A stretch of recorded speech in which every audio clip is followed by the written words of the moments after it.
علی جانم علی علی علی علی علی علی علی علی جانم فاتحہ.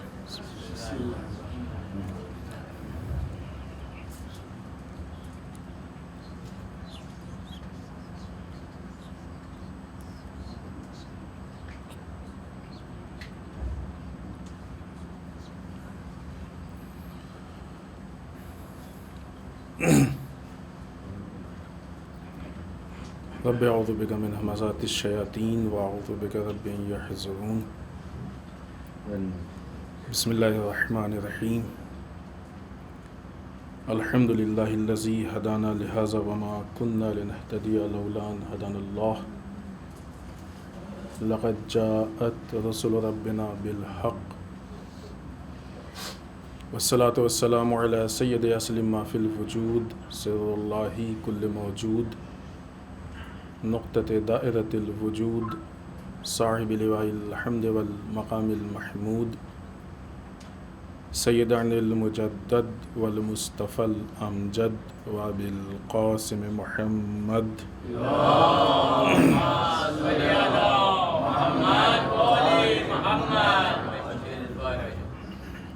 والصلاة والسلام علی آلہ الطیبین الطاہرین المعصومین المظلومین ولعنۃ الدائمۃ الباقیۃ علی اعدائہم اجمعین من الآن الی قیام یوم الدین.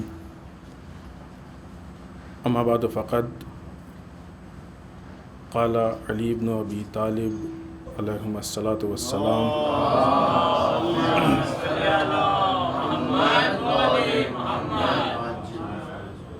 ما زلت مذ قبض رسول اللہ صلی اللہ علیہ وآلہ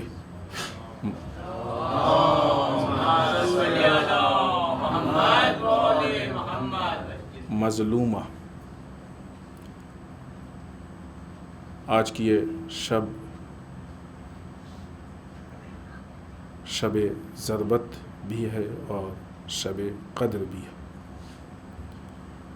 شب ضربت کے عنوان سے آپ سب کی خدمت میں تسلیت اور تعزیت عرض کرتے ہیں. ہم سب کی طرف سے تمام علماء مراجع ولی فقیہ بالخصوص وقت کے امام کی خدمت میں تسلیت اور تعزیت عرض. مولائے کائنات کی زندگی اور آپ کے بیانات کا ایک بہت بڑا حصہ ہے کہ جس میں مولائے کائنات نے اپنی مظلومیت کو ذکر کیا ہے. کچھ اقوال ایسے ہیں کہ جن میں مولا نے صریحاً کلیئر دو چار کہا ہے کہ ہم مظلوم رہے ہیں، مظلوم ہیں، ہماری مظلومیت یہ ہے. اور کچھ ایسے ہیں کہ جن میں مولا کائنات نے ان چیزوں کو ذکر کیا ہے جس کی وجہ سے مولا کائنات مظلوم تھے. اسی میں سے ایک جملہ ہم نے آپ کی خدمت میں پیش کیا کہ جو مولا کائنات کا قول ہے. البتہ اس جیسے روایات میں بہت سارے اقوال ہیں کہ جہاں مولا نے یہ کہا ہے کہ ہم مظلوم رہیں. یہاں پہ جو جملہ ہم نے آپ کی خدمت میں عرض کیا، امام فرماتے ہیں ما زلت مذ قبض رسول اللہ صلی اللہ علیہ وآلہ مظلوما.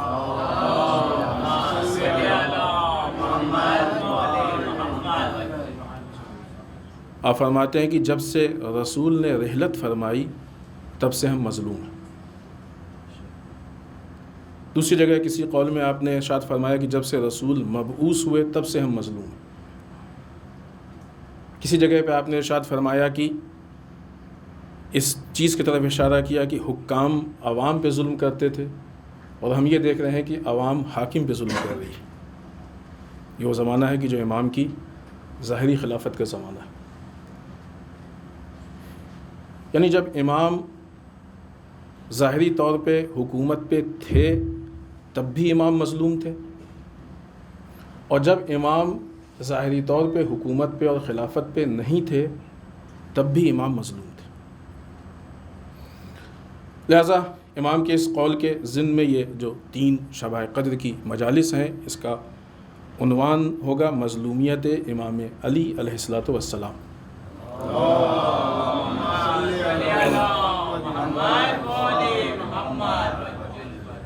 ظاہر ہے کہ یہ بہت وسیع موضوع ہے۔ نہج البلاغہ میں بہت سارے خطبات مولا کے، بہت سارے لیٹرز اور اچھے خاصے آپ کے جو کلمات قصار ہیں، ان میں آپ نے ان چیزوں کو ذکر کیا ہے، اور یہ ساری باتیں 3 مجالس میں ممکن نہیں ہے، لیکن بعض بنیادی چیزیں کہ جو اس کی وجہ تھیں اور جس کا بہت زیادہ تعلق ہماری زندگی سے ہے، ان 3 مجالس میں ہم ان کی طرف اشارہ کرنے کی کوشش کریں گے کہ کس طریقے سے مولا اس زمانے میں مظلوم رہے ہیں۔ کہیں ایسا نہ ہو کہ آج ہمارے زمانے میں بھی ہم وجہ بن جائیں مولا کی مظلومیت کا، خدا نخواستہ۔ خود اس کا ایک تعلق تو یہ ہے کہ خود مولا کی مظلومیت کی وجہ ہم بنیں، یہ واقعی بدترین چیز ہے ہماری زندگی کے لیے۔ دوسری طرف سے یہ مظلومیت جو مولا کائنات کی ہے، یہ اسلام کی وجہ سے، ابھی اس میں ایک گفتگو آئے گی کہ کیوں لوگوں نے ظلم کیا، نظام کی وجہ سے۔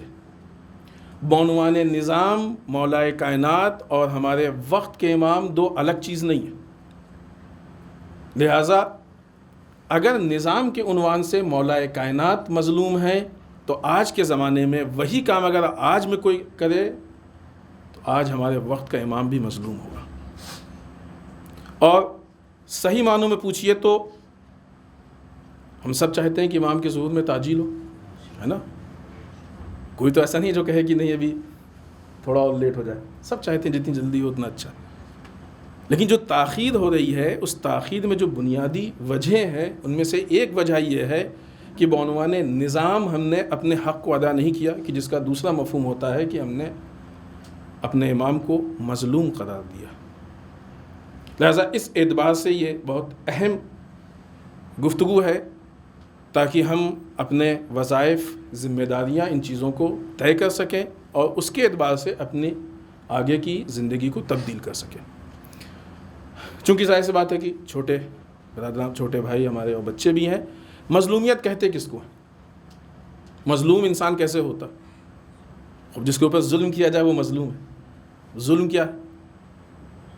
ظلم کسے کہتے ہیں؟ کسی موقع پہ ہمیں یاد ہے کہ ہم نے تعریف کی ہے ظلم کی، ایک جلدی سے ہم بتا کے آگے بڑھیں۔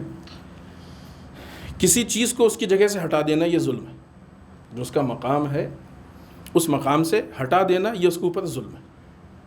جو مولا کائنات کا مقام و مرتبہ تھا، جو مولا کائنات کا حق تھا، وہ حق مولا کائنات کو نہ دینا یہ مولا پہ ظلم ہے۔ اور اگر آج بھی جو مولا کا ہمارے اوپر حق ہے اگر ہم نہ دیں تو یہ مولا پہ ظلم ہے۔ جو جگہ ہے اس جگہ سے ہٹا دینا یہ ظلم ہے، چاہے اس کو اس جگہ سے اوپر لے جائیں تب بھی ظلم ہے، نیچے لے جائیں تب بھی ظلم ہے۔ ہم نے مثال بھی دی تھی کہ اگر آج ہمارے جیسے لوگوں کو کہہ دیا جائے کہ آپ مجتہد ہیں اور فلاں ہیں تو ہمارے جیسے لوگ خوش ہو جاتے ہیں۔ ہے نہیں مجتہد، لیکن ہم کو اگر بڑھا دیا جائے تو خوش ہو جائیں گے۔ نہیں، خوش نہیں ہونا چاہیے، ظلم ہے یہ، ہم نہیں ہیں۔ اہل بیت کو بھی بعض اوقات اللہ سے تعبیر دی گئی، نعوذ باللہ، شرک۔ اہل بیت نے، ائمہ اطہار نے ایسے لوگوں کے خلاف سخت ایکشن لیا، حتیٰ بعض اوقات ان کے بائیکاٹ کا حکم دیا۔ تاریخ میں وہ واقعات اور وہ باتیں موجود ہیں کہ جب بھی اہل بیت کو نعوذ باللہ اللہ سے ملانے کی کوشش کی گئی تو ائمہ اطہار نے اس کے خلاف سخت ایکشن لیا، سختی سے منع کیا۔ تو یہ ہے ظلم۔ اسی ظلم کے ذکر کو ہم لوگ کہتے ہیں مصائب۔ مجلسوں میں آخر میں مصیبت بیان ہوتی ہے، مصائب بیان ہوتے ہیں، اسی ظلم کے ذکر کو مصائب کہتے ہیں، مصیبت کا ذکر۔ جب ظلم ہوتا ہے تو وہ مصیبت۔ اب یہ اور بات ہے کہ ہم لوگوں کے یہاں جو مصائب سے تصور جاتا ہے، مثلا مجلس ہو رہی ہے، اگر کوئی بتائے کہ مجلس میں ذاکر جو ہے مصائب پہ ہے تو آپ کیا سوچیں گے؟ یعنی قتل کا واقعہ بیان ہو رہا ہے، ضربت کا واقعہ بیان ہو رہا ہے، پائمالی کا واقعہ، یہی سوچیں گے نا، یہ مصیبت۔ یہ بہرحال تھوڑی سی پرابلم ہے کہ ہم نے مصیبت کو محدود کر دیا، مصیبت کو محدود کر دیا۔ مولا کائنات خود کہہ رہے ہیں کہ ہم اپنی پوری زندگی مظلوم رہیں. ہماری نگاہ میں مولا کائنات کی مظلومیت کیا ہے؟ ضربت سے لے کے شہادت تک. فرق ہے کہ نہیں ہے؟ باقی جو مظلومیت ہے وہ کہاں؟ وہ مظلومیت کیوں نہیں ہم محسوس کر پا رہے؟ دو وجہ ہے. یا تو ہم جانتے نہیں یا ہم سمجھتے نہیں. یہ تو نہیں ہو سکتا کہ جان بوجھ کے ہم اس کا انکار کرتے ہیں. اسی لیے کسی موقع پہ ہم نے یہ بات عرض کی تھی کہ جو ہمارے یہاں عام طور سے مجلسوں میں مصائب بیان ہوتے ہیں، ایک تو وہ مصائب کی جو عام طور سے بیان ہوتے ہیں، یہ ظاہر سی بات ہے کہ ہمارے عشق کی بنیاد پہ ہے کہ جب ہم سنتے ہیں کہ اہل بیت کو تلوار سے چوٹ پہنچائی گئی، تیر سے چوٹ پہنچائی گئی، بھالوں سے چوٹ پہنچائی گئی، پیاسا رکھا گیا، بھوکا رکھا گیا، یہ ساری مصیبتیں کہ جو ظاہری مصیبتیں ہیں جو عام طور سے دکھتی ہیں، خوب یہ ہمارے عشق کی بنیاد پہ. لیکن ایک وہ مصیبت کی جس کی بنیاد پہ اہل بیت یہاں تک پہنچے، وہ مصیبت اگر ہم سمجھیں تو وہ ہماری معرفت کی بنیاد پہ ہوگی. اہل بیت کی معرفت، جتنی معرفت بڑھتی جائے گی اتنے ہی اس مصیبت کو محسوس کرتے جائیں گے. اس کا مطلب یہ نہیں کہ وہ عشق والا پہلو خالی رہے گا. معرفت کے بڑھنے سے عشق میں اضافہ ہوگا، عشق بھی بڑھے گا، محبت بھی بڑھے گی. اور جب معرفت بڑھے گی، عشق بڑھے گا، تو لامحالہ قربانی بڑی سے بڑی دینے میں آمادہ ہوں گے. اس کا نتیجہ ایک یہ بھی ہوتا ہے نا کہ ہم اہل بیت کی راہ میں وہ قربانیاں نہیں دے پاتے جو دینی چاہیے در واقع عام طور سے، کیونکہ بہت سے ایسے مواقع ہوتے ہیں کہ جب قربانی کا موقع ہوتا ہے تو بہرحال مسائل اور مشکلات پیش آتے ہیں. لہٰذا البتہ مصائب کی ایک قسم اگر جو آج کل رائج ہے دیکھا جائے تو بعض مصائب وہ بھی ہوتے ہیں کہ جو صرف اس لیے کہ لوگوں کو رلانے کے لیے من گڑھن بیان کیے جاتے ہیں خود سے. وہ تو احمقانہ چیز ہے، وہ احمقانہ چیز ہے. انسان بلا وجہ گنہگار کرتا ہے خود کو بھی، اور جو لوگ جانتے ہیں ان کو بھی گناہ میں شریک کرتا ہے. تو وہ چیز ایک الگ ہے. لیکن یا عشق کی بنیاد پہ یا معرفت کی بنیاد پہ. اگر ہماری معرفت میں اضافہ ہوگا تو جب معرفت بڑھے گی تو ہم پھر مولا کائنات کے ان جملوں کو پہچان پائیں گے کہ جن جملوں میں امام نے اپنی مظلومیت کو بتایا ہے کہ جب سے رسول مبعوث ہوئے ہیں تب سے ہم مظلوم ہیں، جب سے رسول اس دنیا سے گئے تب سے ہم مظلوم ہیں. اور ایسا نہیں کہ دو جملے الگ ہیں، نہیں، دونوں مظلومیت در واقع الگ ہیں. ابھی وہ موقع نہیں ہے کہ ان دونوں کے فرق کو ہم یہاں پہ بیان کر سکیں. شاید وہ 3 دنوں میں ہو سکتا نہ بیان کر پائیں، یا موقع ملا تو بیان کریں. ان دونوں جملوں میں جس مظلومیت کی طرف اشارہ ہے وہ دونوں مظلومیت الگ قسم کی مظلومیت ہے. ایک وہ مظلومیت کی جو رسول کے زمانے بعثت سے شروع ہوئی اور اعلان رسالت سے شروع ہوئی، وہ مظلومیت الگ ہے. اور وہ مظلومیت کی جو رسول کے اس دنیا سے رخصت ہونے کے بعد شروع ہوئی وہ الگ ہے. یہ دونوں مظلومیت الگ ہے. لہٰذا بعض مواقع پہ جب کسی نے آ کے اس بات کا ایک واقعہ تھا کہ امام کے سامنے آ کے کسی نے بہت زور سے آواز بلند کی کہ مولا ہم بہت مظلوم ہیں، تو امام نے کہا کہ یقیناً ہو مظلوم، لیکن ہم سے زیادہ مظلوم نہیں ہو. اس طرح کے بہت سارے جملے ہیں کہ جو امام کی طرف سے روایات میں موجود ہیں. در واقع یہ مظلومیت ہوتی کیوں ہے؟ خب مظلوم جس کے اوپر ظلم کیا گیا ہو، ظلم یعنی در واقع جو اس کا مقام ہے وہ مقام نہ دیا ہو. اہل بیت کا مقام کیا ہے؟ اہل بیت کا حق ہمارے اوپر کیا ہے؟ اگر اس کو ایک لفظ میں یا ایک جملے میں کہا جائے تو اطاعت. قرآن نے کلیئر ہم کو حکم دیا، اللہ کی اطاعت کرو، رسول کی اطاعت کرو، صاحبان امر کی اطاعت کرو، کلیئر حکم دیا. ہماری زندگی میں کیا ہوتا ہے؟ جب ہم زندگی گزارتے ہیں کہیں پہ ہم کو جب اچھا لگتا ہے تو ہم اہل بیت کی بات لے لیتے ہیں، نظام لے لیتے ہیں، امام کی باتوں کو لے لیتے ہیں، ہے نا. بعض اوقات پسند بھی نہیں ہے، یعنی پسند ہوتی ہے اور کوئی بہت زیادہ اس کا بیک گراؤنڈ بھی نہ معلوم ہو تب بھی ہم لے لیتے ہیں. ہوتا ہے نا آج کل واٹس ایپ پہ میسیج آتے ہیں، سوشل میڈیا پہ، اگر ہم کو اچھی لگ گئی تو اس کا سر پیر بھی نہیں دیکھتے، عمل کرنا شروع کر دیتے. فائدے کی لگی تو عمل کرنا شروع کر دیتے. اور وہ چیزیں کہ جو باقاعدہ دلائل کے ساتھ، حوالوں کے ساتھ بیان کی جائے پسند نہیں ہوتی، اس پہ لا کے لڑ بھی پڑتے. ہوتا ہے کہ نہیں ہوتا ہے؟ یہ ہمارا مزاجی فرق ہے. امام کے زمانے میں بھی ایسے بہت سے، امام کے زمانے میں جو اصحاب کی کیٹیگری تھی. ایک اصحاب کی کیٹیگری جو اس سے پہلے ہم نے کسی موقع پہ بیان کی تھی، وہ امام کی حکومت کے بعد، کہ امام نے کہا تھا کہ ہمارے پاس 3 طرح کے افراد ہیں. ایک وہ افراد کا ہمارے پاس سلسلہ ہے کہ جو بہت زیادہ متقی ہیں، پرہیزگار ہیں، لیکن ان کے اندر بہت زیادہ شعور نہیں پایا جاتا ہے کہ حکومت کو چلا سکیں، کسی چیز کو مینیج کر سکیں. ایک وہ ہیں کہ جن کے یہاں شعور تو پایا جاتا ہے لیکن متقی و پرہیزگار نہیں ہے، وہ جا کے دین سے استحصال کرتے ہیں، دین کو یوز کرتے ہیں. اور ایک خالی طبقہ وہ ہے کہ جس کے یہاں شعور بھی پایا جاتا ہے اور تقوی و دینداری بھی ہے. در واقع یہی پرفیکٹ اصحاب جن کو ہم ذمہ داری مذہب کی دے سکتے ہیں. یہ امام علی علیہ السلام کا در واقع شکوہ ہے. میرے خیال سے نام آیا ہے تو صلوات.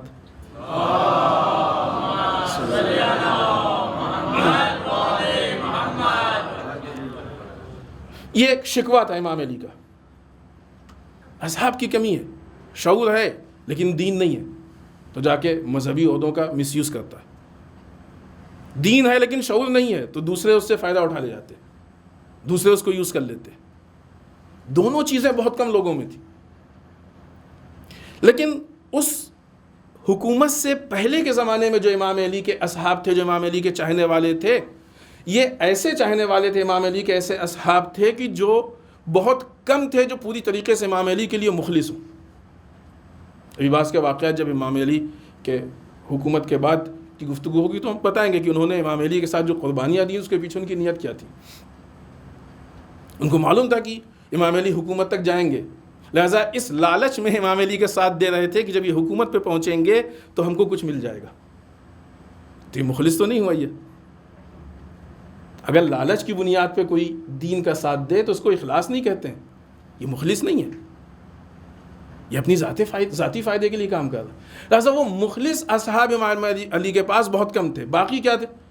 باقی امام علی کا ساتھ دینے کو جسے کہا جائے، یہ دین کو اس حد تک لے کے چلتے تھے کہ جتنے میں ان کو فائدہ دکھتا تھا.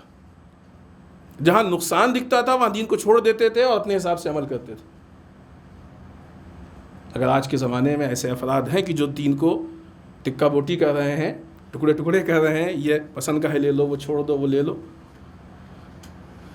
قرآن مجید نے ایسے لوگوں کی جو تعبیر کی ہے وہ ظاہر سی بات ہے کہ منافقین کے لیے کی ہے، مومنین کے لیے نہیں کی ہے.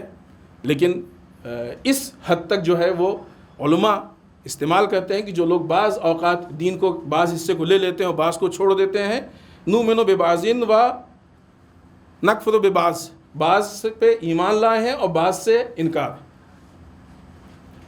بعض کو لے لیا بعض کو چھوڑ دیا. در واقع یہ بعض کو لینے والے اور بعض کو چھوڑنے والے یہ در واقع امام علی کے صحیح واقعی امام علی کے چاہنے والے نہیں تھے، اصحاب نہیں تھے. اور یقیناً امام کے زمانے میں جو اس طرح کے لوگ تھے در واقع منافق تھے، وہ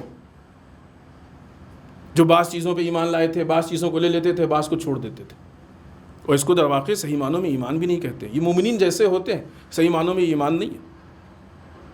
اور یہی وہ لوگ ہیں کہ جو سبب قرار پاتے ہیں کہ جن کی وجہ سے نظام پہ ظلم ہو، جن کی وجہ سے امام پہ ظلم ہو. کیونکہ لالچ کی بنیاد پہ ہوں گے تو کہیں اور اچھا ملے گا، وہاں چلے جائیں گے چھوڑ کے، ہے نا. نتیجہ یہ ہوا کہ امام علی اس حد تک غریب ہو گئے کہ وہ جملہ مشہور ہے امام علی کی، یہ واقعی مظلومیت کی عکاسی ہے کہ جس وقت صدیقہ طاہرہ نے امام علی سے کہا کہ یا علی، ہم نے سنا کہ لوگ آپ کو سلام نہیں کرتے. سوچئے کہ وہ یہ جواب کس کا ہے؟ وقت کے امام کا ہے، کائنات کی افضل ترین ذات کا ہے، ایک کامل ذات کا ہے، مکمل ذات کا ہے. یہ جواب کہ جس میں کوئی نقص نہیں ہے. جب کہا گیا کہ یا علی، لوگ آپ کو سلام نہیں کرتے کبھی بھی، اب وہ وقت آ گیا کہ علی سلام کرتا ہے، لوگ جواب نہیں دیتے. یہ کم مظلومیت ہے اس عظیم ذات کے لیے جس کی کوئی مثال نہیں کائنات میں اس وقت. اس حد تک کیوں نہیں جواب دے رہے ہیں لوگ؟ کیا پرابلم ہے؟ کسی کا امام علی سے مال کا جھگڑا ہے، کسی کا امام علی سے زمین کا جھگڑا ہے، کسی کا جائیداد کا جھگڑا ہے، کسی کا عہدے کا جھگڑا ہے. کیا یہ معاملات ہیں اس کی وجہ سے دشمنی ہے؟ دشمنی کی بنیاد پہ تو خود ابن ملجم کے لیے بھی امام نے کہا ہے کہ ہمارا اس کا کوئی ذاتی جھگڑا نہیں ہے. خود ابن ملجم کے لیے امام علی نے اپنی زندگی میں اس کے اوپر احسان کیا ہے. اب یہ ایک الگ مسئلہ ہے اور یہ سمجھنے کی بات ہے کہ انسان اس کو محسوس کرے. ابھی ہم صرف اشارہ کر کے آگے بڑھیں گے کہ جو قوم امام علی یا ائمہ کے خلاف اتنا پیچھے پڑی ہوئی تھی، ائمہ اسی کی ہدایت کی مسلسل کوشش کیے جا رہے ہیں، اس سے بڑا احسان کیا ہوگا؟ اس سے بڑا احسان کیا ہوگا کہ اپنے دشمنوں کو بھی ہدایت کرنے کی کوشش کی جا رہی. لہذا لوگ اس طریقے سے امام علی کے ساتھ پیش آ رہے ہیں. خوب ایک چیز بیان کر کے پھر آگے بڑھیں کہ در واقع وہ ائمہ کا حق کیا ہے کہ جو ان تک نہیں پہنچا یا جو ان تک نہیں دیا گیا. بعض اوقات ہم لوگ یہ سوچ کے خاموش ہو جاتے ہیں کہ بھائی یہ تو مسئلہ نظام کا ہے، حکومت کا ہے، حکومت دینا ہمارے ہاتھ میں تو نہیں ہے، ہم تو نہیں دے سکتے حکومت، لہٰذا ہم سے اس معاملے سے کوئی مطلب ہی نہیں. یہ غلط فہمی ہے ہماری. ہم اپنے نفس کی حکومت تو دے سکتے ہیں نا. ہم وہ اقتدار والی حکومت میں بالفرض کچھ نہیں کر سکتے ہیں، نفس کے اوپر تو حکومت دے سکتے ہیں. شروع تو یہاں سے کریں. اگر یہاں سے شروع کر لیں تو اس تک پہنچنے میں وقت نہیں لگے گا. اگر آج ہمارے وقت کے امام کے جتنے ماننے والے ہیں یہ طے کر لیں کہ اپنے نفس پہ واقعی امام کی حکومت ہم دے رہے ہیں، تو یقین مانیے کہ فوری طور پہ امام کا ظہور ہوگا. مشکل ہی اسی کی ہے، مشکل ساری امت سازی کی ہے. پرابلم ہمارے اندر ہے. بات شروع ہی یہیں سے ہوتی ہے کہ ہمارے اوپر ہمارے امام کی کتنی حکومت ہے. دین کو لے کے بہت سارے مسائل. اگر ہم زیارت جامعہ پڑھیں، زیارت جامعہ کبیرہ جس کو کہا جاتا ہے، چونکہ وہ ایک صغیرہ بھی پڑھی جاتی ہے عام طور سے، جو زیارت جامعہ امام سے، در واقع اس زیارت جامعہ میں بہت ساری چیزیں جو بیان کی گئی ہیں وہ ائمہ کے ہمارے اوپر حقوق ہیں. پڑھیں ترجمہ، اگر نہیں پڑھا تو اس لیے نہیں ہے کہ مثلا ہمیں زیارت پڑھ لیا اور ثواب ہو گیا، نہیں، وہ ایک میسج ہے. اور بھی بہت ساری زیارتیں ہیں جن میں یہ بتایا گیا ہے کہ امام کا ہمارے اوپر کیا حق ہے. تو اس میں تو باقاعدہ پورا علماء کا کہنا ہے کہ یہ امامت کو پہچاننے کا ایک بہترین سلیبس ہے جو زیارت جامعہ کی شکل میں. اس کو پہچانے بغیر، اس پہ عمل کیے بغیر در واقع ہم اپنے وقت کے امام کے صحیح معنوں میں منتظر بھی نہیں بن سکتے. لہٰذا یہ جو حقوق ہیں ائمہ کے، جن میں سے بعض کا بھی انشاءاللہ ذکر ہوگا ان 3 دنوں میں، یہ حقوق ہم ادا نہیں کر پا رہے ہیں. یہ حقوق کا ادا نہ کرنا یہ ظلم ہے، جس کی وجہ سے امام مظلوم ہے. ایک بہت بڑی جو مشکل ہے، جتنے بھی حقوق کی بات ہے، ابھی دیکھیں جتنی بھی بات ہوئی یہاں سے 2 حصوں میں تقسیم ہو رہی ہے. ایک مصیبت، مصائب، ظلم کون سے کہ جو جسم کے اوپر تھے، تلواروں سے تھے، نیزے سے تھے. خوب یقیناً کوئی چاہنے والا ایسا ظلم نہیں کرے گا، اس میں کوئی شک نہیں. لیکن دوسرا ظلم کون سا؟ حق کا، امام کے مقام کا. اس کو دیکھنے کے لیے بصیرت ضروری ہے، اور یہی بصیرت کے ہونے نہ ہونے کا انسان کے آگے بڑھنے پہ اور فیصلہ لینے پہ اثر پڑتا ہے. مثلا آج اس کی بہت واضح مثال دیکھیے تو آج جو اسلام دشمن طاقتیں ہیں وہ ہماری قوم کے البتہ بہت زیادہ نہیں ہیں، بہت گنے چنے ہیں. بعض جوانوں کو انہوں نے امام علی کے نام میں اتنا بزی کر دیا ہے کہ وہ امام علی کی سیرت پہ توجہ ہی نہیں کر رہے ہیں. اصلا شاید وہ ضرورت بھی نہیں سمجھتے ہیں کہ امام علی کی سیرت کو دیکھیں. نام بس علی علی، یہ فلاں علی فلاں علی. یہ بات ہو بھی چکی ہے ہم، لیکن ایک ویڈیو ہم نے دیکھا تو اس پہ ہم بات کرنا چاہتے ہیں، اس لیے عرض کر رہے ہیں کہ وہ سارے لوگ کی جو اس بات پہ اختلاف کرتے ہیں، بضد ہیں کہ تشہد میں شہادت ثالثہ ہونی چاہیے. آپ ذرا سروے کر کے دیکھیے کہ ان میں سے کتنے لوگ ہیں جو واقعی نماز پڑھتے بھی ہیں. جس چیز کا تو ہم اشارہ کرنا چاہ رہے تھے، اب دیکھیں یہاں پہ ہم آپ کو بتائیں جو بصیرت کا فرق ہوتا ہے، کس طریقے سے دین کے نام پہ انسان کو بہکایا جاتا ہے. ایک ویڈیو دیکھا ہے، غلط ہے، یہ پہلے بھی ہم کہہ دے رہے ہیں، نہیں سمجھے کہ ہم نے ایسا کہا. سوشل میڈیا پہ ایک کوئی صاحب ہیں ذاکر، اسی لیے کہتے ہیں کہ ذاکر، دروس، کلاسز بہت ٹھوک بجا کے ہونا چاہیے. کون سا زہر کس ٹائم آ جائے نہیں معلوم، اور پھر اس کے بعد اس کا ذمہ دار کون ہوگا. وہ بہرحال ایک انداز ہے، ہم اس کا خلاصہ بیان کر رہے ہیں کہ مثلا تشہد میں ہم نے اللہ کا نام لیا نا، پہلی شہادت ذات پروردگار کی. پھر انہوں نے اپنے خطابت کے انداز میں بیان کیا کہ اللہ تک کس نے پہنچایا؟ رسول نے. ہم اس کو مختصر کر کے بیان کر رہے ہیں، ورنہ ان کی بات اتنی مختصر نہیں تھی. تو دوسرا نام لیا رسول کا. رسول تک کس نے پہنچایا؟ ہے نا، علی نے. لہذا وہ پبلک بھی خوش کہ تیسرا نام علی کا. پہلی فرصت میں سننے میں بڑی اچھی لگتی ہے نا یہ بات. ابھی آپ بتائیے کہ ہم میں سے کتنے ایسے لوگ ہیں کہ جنہوں نے جا کے ڈائریکٹ امام علی سے رسول کو لیا؟ ہے کوئی؟ نہیں. کس سے لیا ہے آپ نے؟ آپ نے اپنے شہر کے کسی عالم سے لیا، پھر وہ سلسلہ ایک آدھ دو وسیلے سے پہنچا ہے مراجع تک، پھر پورا مراجع کا سلسلہ غیبت کبریٰ کا، پھر غیبت صغریٰ میں نواب اربعہ کا سلسلہ، پھر اس کے بعد 12 اماموں کا سلسلہ. تو جو قانون وہ بتا رہے ہیں تشہد میں شہادت ثالثہ کا، اگر اس کی بنیاد پہ شہادت ثالثہ ہو تو اس کے بعد جو شہادتیں ہیں وہ اگر دی جائیں تو آپ کے اپنے شہر کے عالم تک پہنچے گی. ہے کہ نہیں یہ بات؟ بھائی جس نے دیا ہے جو وسیلہ ہے، اگر وہ بعنوان وسیلہ اس کا حق ہوتا ہے کہ اس کی گواہی دی جائے، کتنا لمبا ہو جائے گا تشہد؟ شاید ہفتے میں ایک نماز پڑھ پائیں یا مہینے میں ایک نماز. یہ ایک فرق ہوتا ہے کہ لوگوں کو کس طریقے سے گمراہ کیا جاتا ہے. نتیجہ یہ ہوتا ہے کہ انسان کردار کو چھوڑ کے، انسان حق کو چھوڑ کے، انسان ویلوز کو چھوڑ کے نام میں اتنا بزی ہو جاتا ہے کہ ان چیزوں تک پہنچتی ہی نہیں ہے. اگر امام علی علیہ الصلوۃ والسلام کو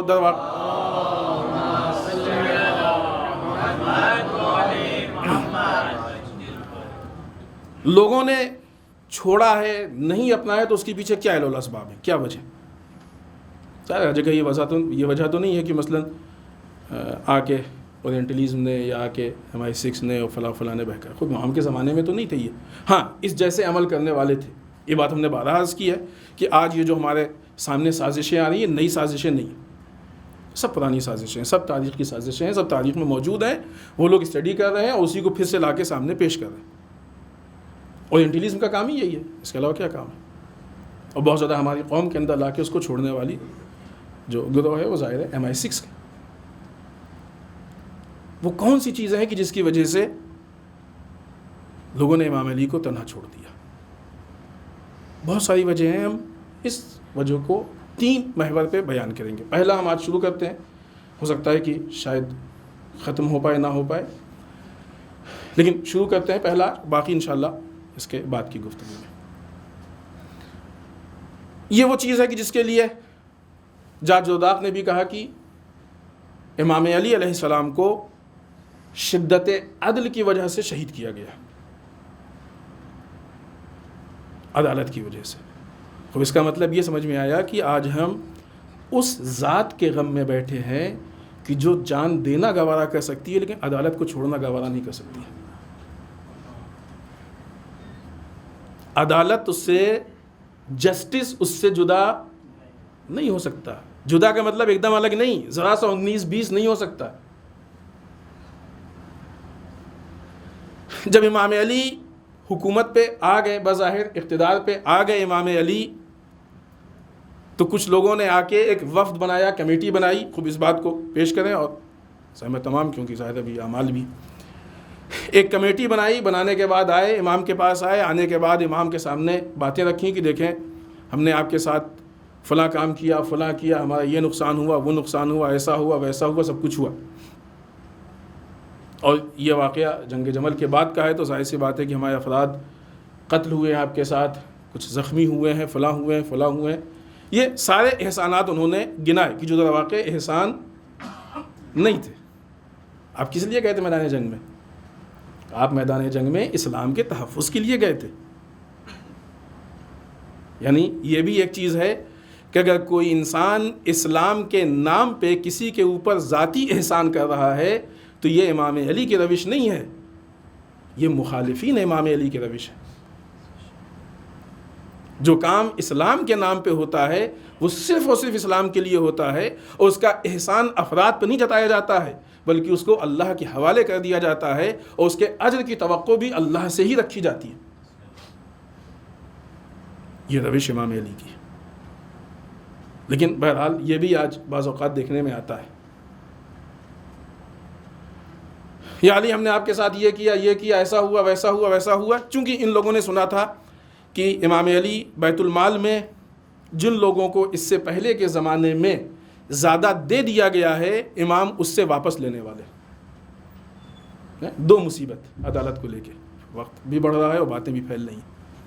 پہلی مصیبت یہ کہ امام علی نے آنے کے بعد جو بیت المال ایک پورا ٹاپک ہے، موضوع ہے کہ ائمہ کی سیرت کے مطابق بیت المال پہ تصرف کیسے ہونا چاہیے.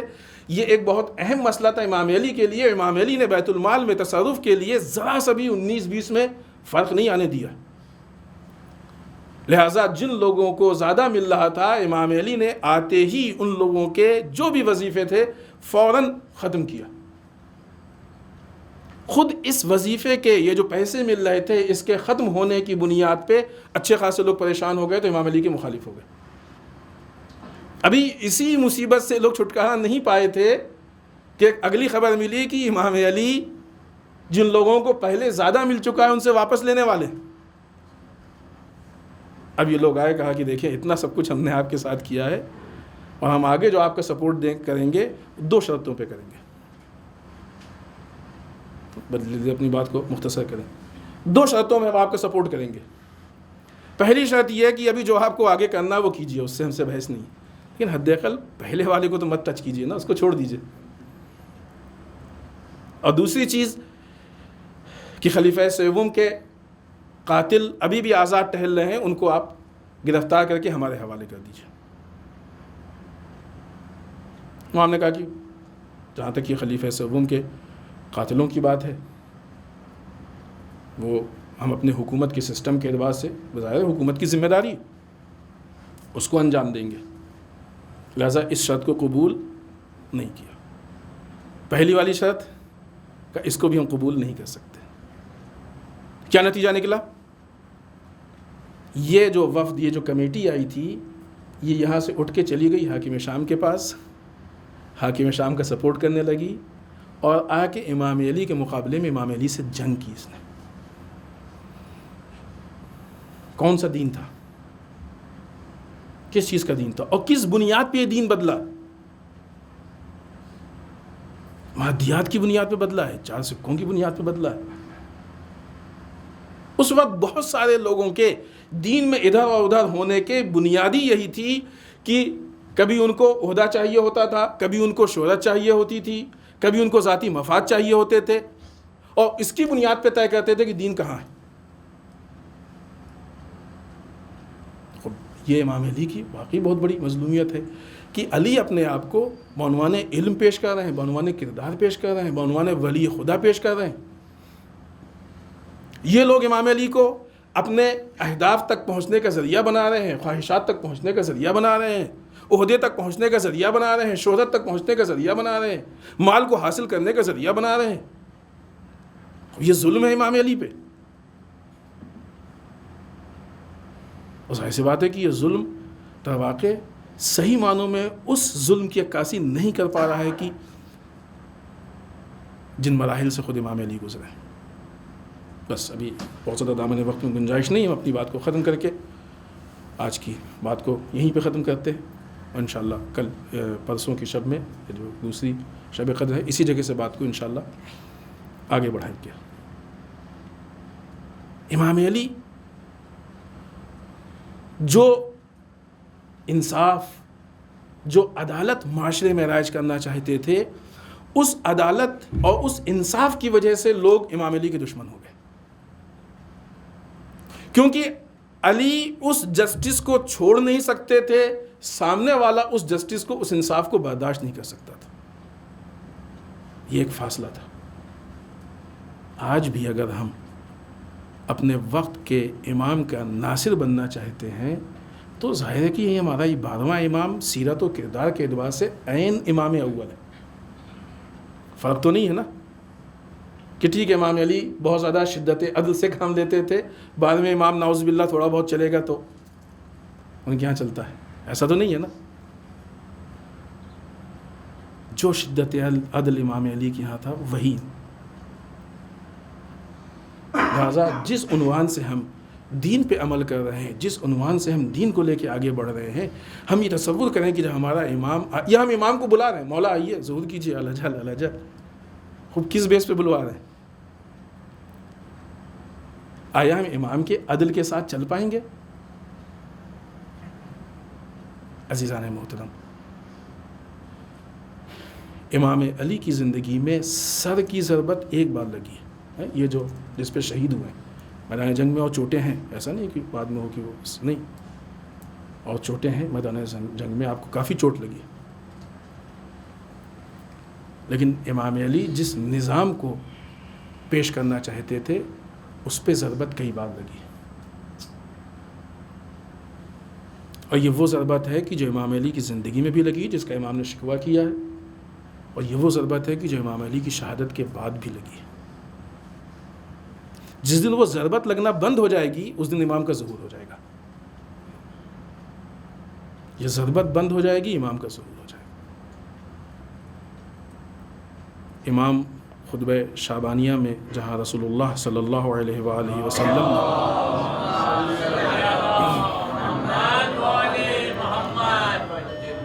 بہت ساری چیزوں کو بیان کیا ماہ مبارک رمضان کے متعلق، وہیں پہ آپ نے یہ بھی بتایا اور در واقع بشارت دی کہ اس عظیم مہینے میں یا علی آپ کی شہادت واقع ہوگی. کائنات کا شقی ترین انسان ضربت لگائے گا. یہ کون تھے ضربت لگانے والے؟ ذاتی معاملات اور ذاتی اناد کی بنیاد پہ ضربت نہیں لگایا تھا. یہ وہ بے بصیرت دیندار تھے کہ جو صحیح معنوں پہ دین پہ نہیں عمل کر سکے، لہٰذا علی کو نہیں برداشت کر سکے. 3 لوگ ایک ساتھ نکلے 3 الگ الگ افراد کو قتل کرنے کے لیے، ہمیں بھی اس سے بحث نہیں، نہ ان کا نام لیں گے. ان میں سے ابن ملجم تھا کہ جو امام علی کو قتل کرنے کے لیے کوفے میں داخل ہوا. کوفے میں آنے کے بعد جو حالات تھے، جو امام علی کے حالات، جو اس کے حالات، ایسا روایات میں ہے کہ وہ بہت زیادہ ہمت نہیں کر پا رہا تھا کہ اس کام کو کر پائے گا.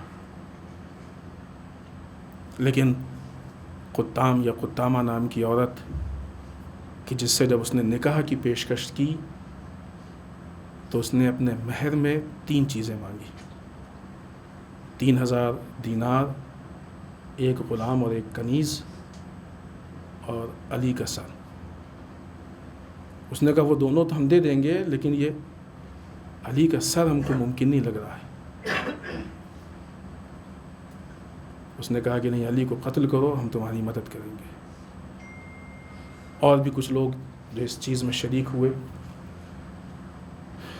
اور آنے والی جو صبح 19 کی صبح ہے، اس صبح میں روایات میں بے انتہا اختلافات ہیں، لیکن ساری روایتیں اس بات پہ متفق ہیں کہ امام علی مسجد کوفہ میں شہید ہوئے. ضربت مسجد کوفہ میں لگی. بعض روایتوں کے اعتبار سے مسجد کے باہر جا کے خیمہ لگایا، بعض روایتوں کے اعتبار سے مسجد کے اندر جا کے سویا. 3 لوگ تھے، تینوں تلوار لے کے گئے، 2 گئے، اکیلا گیا. یہ ساری چیزیں روایات میں اختلاف. نماز کی حالت میں کس موقع پہ، اس پہ بھی اختلاف. لیکن اس پہ اتفاق ہے کہ سب سر سجدے میں تھا تو امام علی کی ضربت لگی.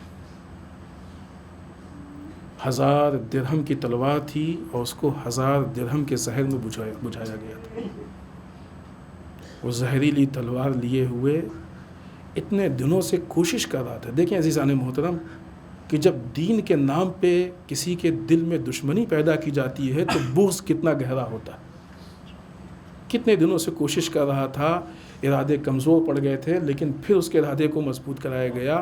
اتنا مہنگا زہر، در واقع جو لوگ تحلیل کرتے ہیں ان کا یہ ماننا ہے کہ ابن ملجم کی حیثیت نہیں تھی کہ اتنا مہنگا زہر خرید سکے۔ اتنا مہنگا زہر، اس زہر میں تلوار کو بجھایا گیا، لے کے گیا اور انتظار کرتا رہا، اہتمام کیا، پوری پروگرامنگ ہوئی سب کے ساتھ، اور جب وہ مسجد میں مولا کائنات تشریف لائے۔ عزیزوں، یہ وہ آخری شب ہے کہ جس رات میں علی بے قرار ہے، علی پریشان ہیں، لیکن آخری وقت میں بھی علی بہت سارے میسیج ہم کو دے کے چلے گئے۔ عزیزوں، اپنی بیٹی کے گھر میں علی مہمان تھے، سحر کے موقع پہ امام علی نے دودھ کو ہٹا دیا، نمک سے روٹی کھا کے بتایا کہ دیکھو تمہارا معیار کیا ہونا چاہیے۔ پوری رات جاگ کے اللہ کی تسبیح و تحلیل کرتے رہے، بیچ بیچ میں اٹھ کے آپ ٹہلتے رہے۔ وقت نماز صبح نزدیک ہوا، علی اپنی جگہ سے اٹھے، چاہتے ہیں کہ مسجد کی طرف جائیں، نہیں معلوم اس شب کے کیا حالات تھے کہ دروازہ نہیں کھل رہا تھا۔ علی نے دروازے کو گھاڑ کے الگ رکھا کہ آج کوئی ہمارے لیے رکاوٹ نہیں بن سکتا۔ علی آہستہ آہستہ مسجد کی طرف بڑھ رہے ہیں۔ عزیزو، یہ علی مسجد کی طرف بڑھ رہے ہیں یا شیعوں کی اور مسلمانوں کی یتیمی کی طرف بڑھ رہے ہیں؟ عزیزان محترم، مسجد میں آئے، آنے کے بعد مصلی پہ پہنچے۔ عزیزوں، البتہ ایک روایت میں ہے کہ گلدستہ اذان پہ گئے، علی نے خود اذان کہی، اذان کہنے کے بعد مصلی پہ آئے، نماز شروع کی۔ جیسے ہی علی سجدے میں گئے، روایت میں ہے کہ علی سجدے سے سر اٹھا رہے ہیں، ابن ملجم نے دیکھا کہ بہت مناسب موقع ہے، اس وقت علی دنیا و ما فیہا سے ایک دم بے خبر ہیں اور صرف اللہ سے اپنے رشتے کو قائم کیے ہوئے ہیں۔ تلوار لے کے تیزی سے آگے بڑھا، علی کا اٹھتا ہوا سر، ابن ملجم کی تیزی سے گرتی ہوئی تلوار سر پہ اتنی زور سے مارا کہ امام علی کا سر اس میں بہت گہرا زخم ہو گیا۔ عزیزوں، زخم کی گہرائی کے لیے روایت ہے کہ جب امام علی کا جسم گھر پہ لے جایا گیا، حکیم کو بلایا گیا، طبیب کو بلایا گیا کہ دیکھو کیا حال ہے۔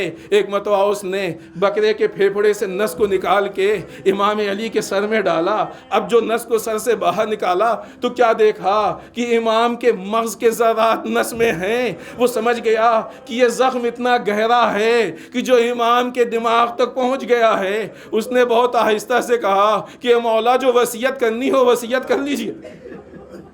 یہ حکیم کا، یہ طبیب کا جملہ، یہ صرف ایک جملہ نہیں تھا، یہ ایک قیامت تھی جو سب کے لیے گر پڑی کہ اب یہ وقت آ گیا کہ علی بچ نہیں سکتے۔ عزیزوں، اتنا گہرا زخم اور یہ ایسا زخم کہ زہر سے بجھی ہوئی تلوار۔ عزیزوں، جب اس زخم کو علی کے اوپر لگایا گیا، علی وہی مصلی کے پاس خاک کو اڑانے لگے۔ امام حسن نے نماز کو مکمل کیا، گلیم میں لیا گیا۔ عزیزوں، امام کو گلیم میں لے کے گھر کی طرف بڑھے۔ اب جو گھر پہ آئے تو ایک عجب کوہرام کا ماحول تھا۔ وہ علی جو اپنے قدموں پہ چل کے مسجد کی طرف گئے ہوں، اب جو گلیم پہ لے کے آیا جائے، معلوم یہ ہوا کہ علی کو ضربت مار دی گئی، علی زخمی ہو کے آ رہے ہیں۔ ہاں عزیزوں، ایک آخری جملہ اور زحمت تمام۔ طبیب نے جب سارے ماحول کو دیکھا تو ایک اور جملہ کہا کہ اس موقع پہ امام کے درد میں راحت کے لیے اگر ممکن ہو سکے تو امام کو دودھ پلایا جائے، دودھ سے امام کو کچھ سکون محسوس ہوگا۔ عزیزوں، تھوڑی ہی دیر میں یہ خبر کوفے میں گشت کرنے لگی کہ علی زخمی ہو گئے، علی کو دودھ کی ضرورت ہے۔ روایت میں ہے کہ جس کے گھر میں جتنا دودھ تھا اس نے ایک برتن میں لیا، علی کے دروازے پہ پہنچ گیا کہ علی ہماری طرف سے اس ہدیے کو قبول کر لیا جائے، ہماری طرف سے اس ہدیے کو قبول کر لیا جائے۔ اے میرے مولا، یہ آپ کے زمانے کا کوفہ ہے کہ حکیم نے کہا علی کو دودھ کی ضرورت ہے۔ آج ایک قطار لگ گئی کہ لوگ دودھ پیش کرنا چاہتے ہیں، لیکن اے مولا، یہ سن 61 ہجری میں یہی کوفہ ہوگا کہ جب آل علی یہاں سے گزر رہی ہوگی، الاتش الاتش کی آوازیں بلند ہوں گی، ایک ظلم کا ماحول ہوگا، ایک مصیبت کا منظر ہوگا۔ انا للہ و انا الیہ راجعون، رضا بقضائہ و تسلیما لامرہ۔